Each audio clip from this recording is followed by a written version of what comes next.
আসসালামু আলাইকুম। সাধারণ গণিত তৃতীয় অধ্যায় 3.1। আজকে আমরা 3 নং প্রশ্নটা নিয়ে আলোচনা করব। প্রশ্নটি হচ্ছে a - b = 4 এবং ab = 60 হলে a + b এর মান কত?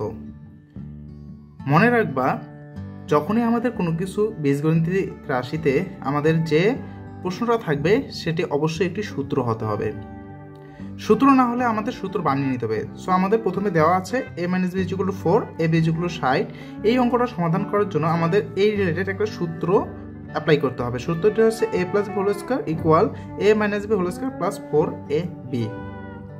তাহলে আমরা সিম্পলি এখানে লিখব, সমাধানে লিখব, গিভেন লিখব যে a - b = 4, ab = 16। তাহলে এখানে লিখব সুতরাং a + b²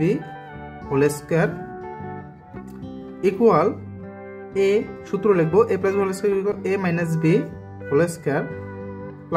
4ab। এরপর মান ইনপুট করব। a - b এর মান হচ্ছে 4 স্কয়ার প্লাস 4 গুণ ab এর মান হচ্ছে 60। তাহলে 4 স্কয়ার মিন্স 16 প্লাস গুণ করলে 4 × 6 = 24 সাথে 0 240 যোগ করলে হবে 256। তো আমাদের বের করতে বলছে অ্যাকচুয়ালি a + b, কিন্তু আমরা বের করেছি a + b²। সো আমাদের স্কয়ারটাকে পক্ষান্তর, সুতরাং এখান থেকে আমরা লিখতেই পারি যে a + b² = 256। স্কয়ারকে পক্ষান্তর করলে রুট হয়ে যায়, আমরা জানি। তাহলে আমরা এখানে লিখতে পারি a + b = স্কয়ার পক্ষান্তর করলে হবে √256।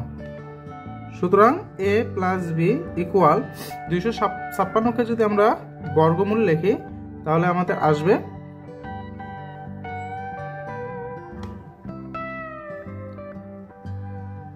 256 এর বর্গমূল হচ্ছে 16। তাহলে a + b এর মান 16, এটাই আমাদের অ্যান্সার। দেখা হচ্ছে পরবর্তী কোয়েশ্চেনে।